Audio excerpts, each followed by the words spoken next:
Hi, my friends. How are you? Rachel LaForce reporting live. New year, new me, new energy. You know what I mean? Uh, it's not. I have a bone to pick with that because starting a new year in the dead of winter drives me absolutely bonkers. Also, coming off of the holidays are chaotic for everyone. Even when you're like, not me, Rachel. I set boundaries this year and I only took care of me. Have a seat. It's still challenging to even be able to make those choices. Even when we make the choices that are in best service of ourselves, that takes energy. It takes energy to disattach. It takes energy to do and move through those things. So regardless, the end of the year is always so much. So I always find it hilarious that by, you know, the 31st, everyone's like, recap. This was January, February, March, April, May, June, July, August, September. I love it. I'm here for it. You know what I mean? I watched every single one of your recaps. But I think it's also important for us to be mindful of the race to recap something without processing it. And how quickly, my joke is where I'm like, you know, for a lot of you who spent all year long just bitching and moaning about things that weren't going on, weren't going right in your life or how you were struggling. I'm like, that recap looked real clean and pretty, where I'm like, you're just going to put that recap up and then just go back to that same pile of shit all over again?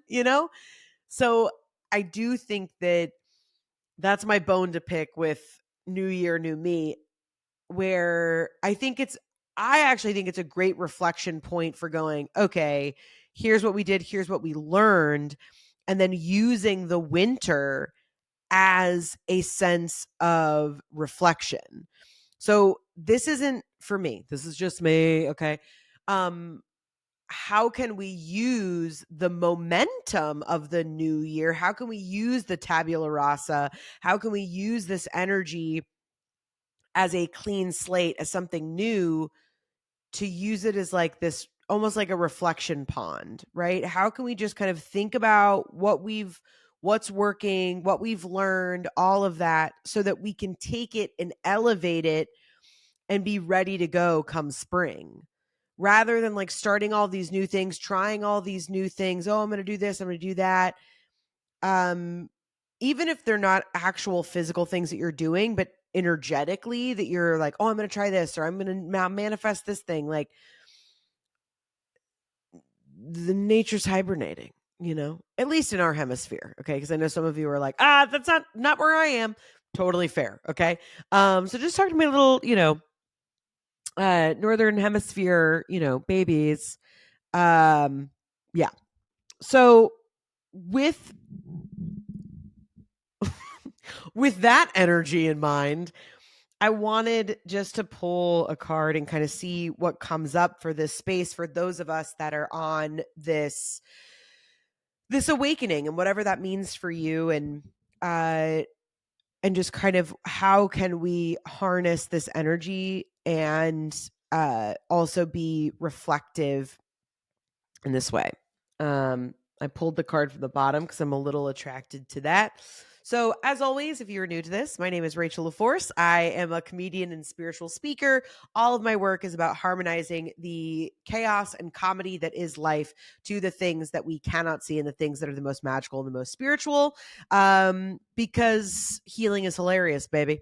So, in the event you're like, who is this woman? That's who I am. So, if this is your first time watching a card pull, I'm just going to go ahead and close my eyes. I say a little bit of a prayer of protection for me and for you, and that what we need to hear and feel acknowledged by, and what we need to be pointed towards will reveal itself. All right, here we go. When I took this deck and I split it in half, I really felt this calling of first half of the year, second half of the year, or basically as we're looking at what is winter and then going into spring. So kind of like, where are we now? How can we harness this energy so that it can go into the second part of the year? Like, what is that energy that we need, which is the spark, which most of us are always looking for, the spark for the action, for the fruit. It's very hard for most of us to get as I define it, spiritually high from the idea of hibernating, right? The idea of like not creating, but kind of like sitting with what is. Most of us aren't like, oh, fucking rad, right? That's not really the part that makes most of us excited. So, which fair. But I really felt like there's this time is about using what was so we can sit with it, kind of this reflection pond, and then going into what is. So I just instinctively split the deck. So the card that I got for right now is the bridge card, and it's this really beautiful it's two hands outstretched exchanging kind of this bridge of light, and then all of that light is reflecting on the water. So again, I kind of like that because I was using right now as kind of this idea of the reflection pond and looking at it for ourselves. And even for me is like that bridge of like, where are you now? And like, what do you want to give to your future self? What do you want to pass along? And how can we use this time as the bridge between what we've been doing and where we want to be? Right. It doesn't mean that we're not building the bridge. We're not investigating the bridge. Like, how can you just enjoy walking over the bridge? What can you give to yourself? What can you be working on to extend to that next part of yourself? And then the card going into the springtime, which I really like, is the flame card, which is fun because April is Aries season. It's a fire sign. It's the flame. I also love that this flame is nice and small. It's not like, this card wasn't like forest fire, right? That it's nice. It's small. It's just kind of feeling like it's also up in this diamond. So all of that heat is rising to the top. So it almost feels like there's this sense of contained and condensed energy that we don't need you to be doing everything, that even what we're taking this bridge, that what we're sending from ourselves now to what will be, right? That it's kind of sitting first with this like dark animal energy where we've been kind of letting that stuff burn off, becoming aware of what is this sense of on the bridge. What do we want to illuminate? What do we want to give color to? What do we want to actually pass on? Right? Oh, this year was hard. Oh, all this bullshit, this and that. Okay, then let's not do that again. But if you don't get mindful, if you don't get clear, seeing yourself again in this pond, the idea of like, what can you actually see? What is real to you? What are the things that you keep doing over and over again and going, I can't understand why it's possibly happening? The reason that you can't understand it is because you are rushing to the next thing. Okay, guilty. So again, and then going into what you're passing over is just this small flame. That one candle can illuminate an entire room. We don't need you to, light up the whole world. But when you allow that one place of that one flame to be a place of concentration, that it can build and that heat can build and it can really create something. Those are just my intuitive reads from both what was I was kind of feeling and then from looking at these cards. So it'll be interesting to see what is actually in here. The bridge, the connection, the link, the gate. Bridges are built to connect two worlds. They create flow, allowing us to travel between realms, ideologies, and personalities. This archetype is the gesture of acceptance. Ooh, I love that. This archetype is the gesture of acceptance, of saying yes rather than withdrawing, separating, and saying no. When we cross a bridge to an unknown land, we are led magically into a new reality. We open up to otherness. Healing and communication are made possible. We enter a state of curiosity, wonder, and learning. The shaman, for example, creates the bridge between us between the everyday and the sacred. This card asks us to study the connections between the seemingly disconnected parts of our life, relationships, ideologies, histories. Remember that a bridge can't be forced. It must be made with love, or its structure will not withstand the inevitable weather of life. So, Wind Light, this is acceptance, magic, and communication. Imagine building a bridge, then imagine building a wall. Which energy is needed for the situation at hand? Which image softens and heals the heart? Lie on the floor and listen to Bridge Over Troubled Water. Notice the ease and acceptance within the melody, the feeling of rising above the muck. For a bridge over troubled water, I lay me down like a bridge over troubled water. It actually is a really beautiful song. But I think that it's really for me is the bridge of like, what do you want to leave behind and where do you want to go? And I think that animal card comes in again of like, and sometimes deciding where you want to go also means bringing a lot of the parts of you that are unfinished, a lot of the parts of you that you struggle with, a lot of the parts of you that don't feel perfect. And that the only way to get to where it is that you want to go is to accept that sometimes all of you is coming with you. And then what are the parts that you can let go of? And I think really taking that sense of assessment, because that's so much of right of like fake it till you make it, or, all of those mantras that we love of like, when people are like, which I do not subscribe to this, but it's like, you can't love another person until you love yourself. And like, just all of these things that we love to say when it's like, in reality, most everything is more than one thing.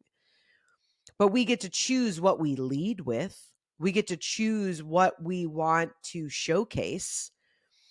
And so it's not about hiding all the other parts, but it is that sense of acceptance and even being like, okay, these are the parts that I want to come with me. And I love that idea that the bridge is magic. And when you allow it to be what it needs to be, it can bring you to the other side of something. So I really love that. And then lastly, on kind of our 3-card journey here, is we have the flame. And here we go. The flame, the fire, the spark, or the glimmer. The word for fire is Agni. Agni. The ancient yogis saw this flame at the center of the abdomen and believed it was to be responsible for our vitality.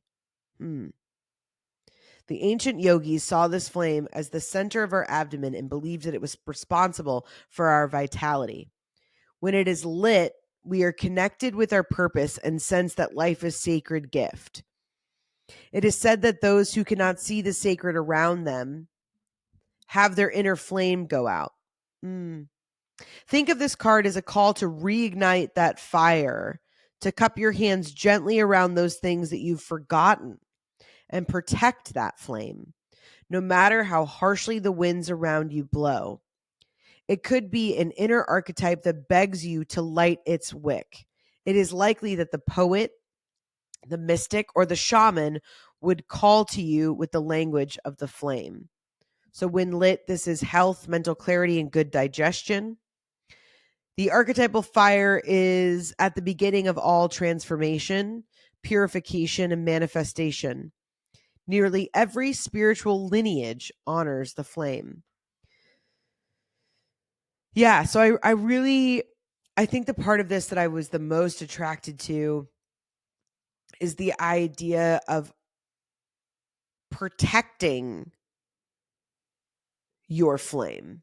And so I think really it's the ownership and allowing it just to be yours. I think sometimes I know I'm guilty of it, of like, but everybody has to see it and everybody has to acknowledge it and it's like, no.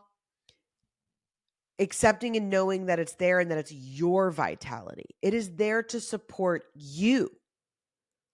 Period. End of sentence. It is there to support you and your vitality.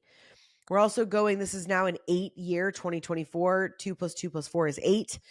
8 is all about life force and vitality. And this is really a good year for that momentum and moving forward. So really all of the ways of how can you tap into that inner flame? How can you protect it? How can you allow it to guide you as your vitality? One of the negative sides of the 8 is burnout. So how can you, again, sink into what is, accept the parts of yourself that are unfinished, that are imperfect? How can you fully accept them, integrate them, allow us to let go, scream out what are the things that we don't need, and really reaching out, what are the beautiful colors, what is the reflection that you want to create in this bridge of moving forward? And knowing that where you're going is protected by your own vitality. It's there by that flame. And I don't know. I don't know what that answer is for you because all I know is me. But I am so grateful. I know this card reading was a little bit longer than some of them, but I really trust that this offering is something that really makes sense to you, that you needed to hear, is something that you can implement. All of these symbols are so visceral and so beautiful. So maybe there's trinkets, or maybe you doodle, even just the word, maybe it's images that you can have around your space, and kind of carry with you as we bridge the gap from now until springtime. As always, I'm so grateful to share space with you. Tune out, tune in. Love you, mean it.